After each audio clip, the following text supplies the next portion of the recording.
আল্লাহ রাব্বুল আলামিন বলছেন, মহিলারা শুনে নাও, আমার বক্তব্যটা আজকে মহিলা সম্পর্কে হবে। আল্লাহ বলছেন, মহিলা তোমরা ভালো করে শুনে নাও।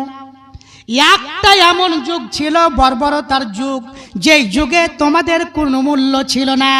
কোনো মানুষকে যদি বলা হতো তোমার ঘরে একটি কন্যা সন্তান জন্মগ্রহণ করেছে, মেয়ে বেটি জন্মেছে, আল্লাহু আকবার, ওয়াইদা বুশিরা আহাদুহুম বিল উনসা, যখন কোনো মানুষকে বলা হতো, এটা আমাদের গোপালপুরের ছেলে নাকি, এখানে চলেছ বসো, এই আইনা রে চলে ছেলে পিলাই, এদিকে এদিকে চলে এসো, খ্যাপা ছেলে সব।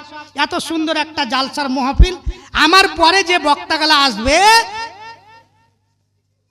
অর্কেস্ট্রারের নাম দিলি 10,000 টাকা। তোমরা 1 বছর খাইটাও 10,000 টাকা বাপকে দিতে পারো না। ওই বক্তাগুলো জালসা শুনবে না, আমি খালি একটু টাইম পাস। তাহলে আমার কথাটি যদি একটু গুরুত্ব দিয়ে শুনো, তোমাদের জীবনে পরিবর্তন হবে। আল্লাহ যেন তোমাদের পরিবর্তন করে, আল্লাহুম্মা আমিন। আল্লাহ কবুল করুক আমরাকে। আজকের জালসা যদি কবুল করলে আমরা কিনা আমরা সবাই জান্নাতি। আল্লাহু আকবার। আল্লাহর রাসূল বলছেন, এই মাহফিলে যারা উপস্থিত হবে, এই মাহফিলে যারা উপস্থিত হবে তাদের গুনাহ আল্লাহ মাফ করে দিবেন। আল্লাহু আকবার। এই মাহফিলে আল্লাহর রহমত বর্ষিত হয়। আল্লাহু আকবার। এই রহমতকে ফেরেশতারা ঘিরে নেয়। আল্লাহু আকবার। আর কত নিবেন জি? তো শুনে নেন, এক যুগ ছিল মহিলাদের কোনো দাম ছিল না। মেয়ে জন্মগ্রহণ করলে জীবিত অবস্থায় তাদেরকে পুঁতে দেওয়া হতো। কোরআন বলছে, ওয়াইদাল মাউদাতু সুইলাত বিআইয়ি যামবিন কুতিলাত, কিয়ামতের দিন জীবিত পুঁতে দেওয়া ছেলেদের মেয়েদেরকে তোলা হবে এবং তাদের জিজ্ঞেস করা হবে, তোমার বাবা তোমাকে জীবন্ত অবস্থায় কেন পুঁতেছিল, তোমার অপরাধ কি ছিল? মেয়েরা কোনো সম্মান পেত না। আল্লাহু আকবার।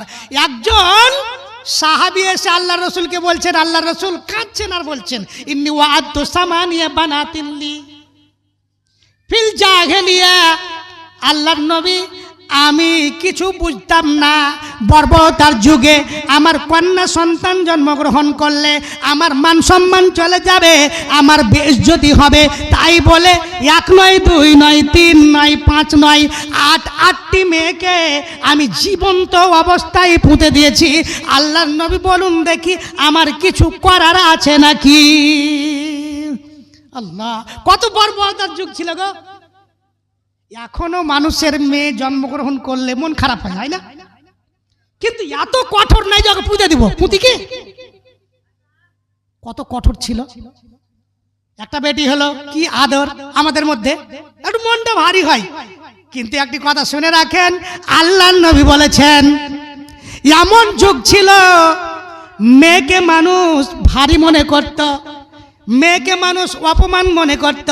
কিন্তু নবী আমার বললেন, তোমার বাড়িতে মেয়ে যখন হলো, 1টি হলো, 2টি হলো, 3টি হলো, আল্লাহর নবী বলছেন, মান আলা জারিয়াতাইন, যে 2টি মেয়েকে লালন পালন করলো, হাত্তা তাবলুগা, সাবালিকা হওয়া পর্যন্ত, আল্লাহু আকবার, তার বিয়ে শাদী দিয়ে দিল, তার ব্যবস্থা করলো।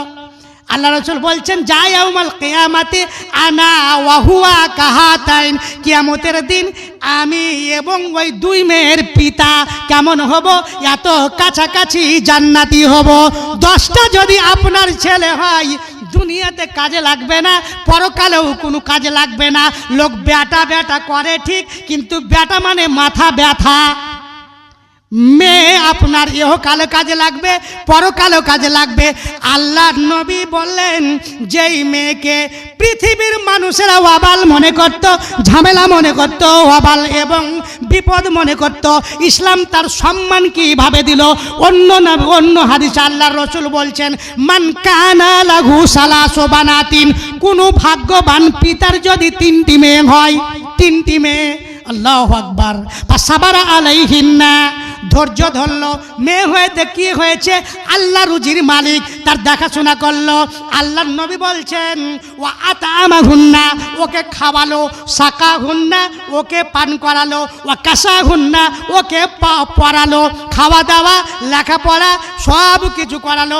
আল্লাহর রাসূল বলছেন, কুন্না লাহু হিজাবাম মিনান নারি, ইয়াউমাল কিয়ামাতে, কিয়ামতের দিন যখন এই বাবা উপস্থিত হবে তখন এদিকে থাকবে জাহান্নাম, বাবা থাকবে এই দিকে, মধ্যখানে তার মেয়ে দাঁড়িয়ে যাবে এবং বলবে আমার বাবা কোনো মতেই জাহান্নামে যাবে না। আল্লাহর নবী বলেছেন অতএব ওই তিন মেয়ের পিতা জান্নাতে যাবেই যাবে। কি করবেন মেয়ে, কি করবেন ছেলে? আপনার 5টা ছেলে আছে তবুও আপনি বয়স্ককালে আপনাকে ভিন্ন থাকতে হচ্ছে। আপনার স্ত্রী হাত পুড়িয়ে বয়স্ক অবস্থাতে রান্না করে খায়, কি বেটা লাগবে কাজে? বেটি যদি হয় উপযুক্ত লেখাপড়া দিয়ে, ভালো তার জায়গায় বিয়ে শাদী দিয়ে, তাকে উপযুক্ত আদব চরিত্র শিখিয়ে আপনি জান্নাতের সার্টিফিকেট দুনিয়াতে নিয়ে নেন।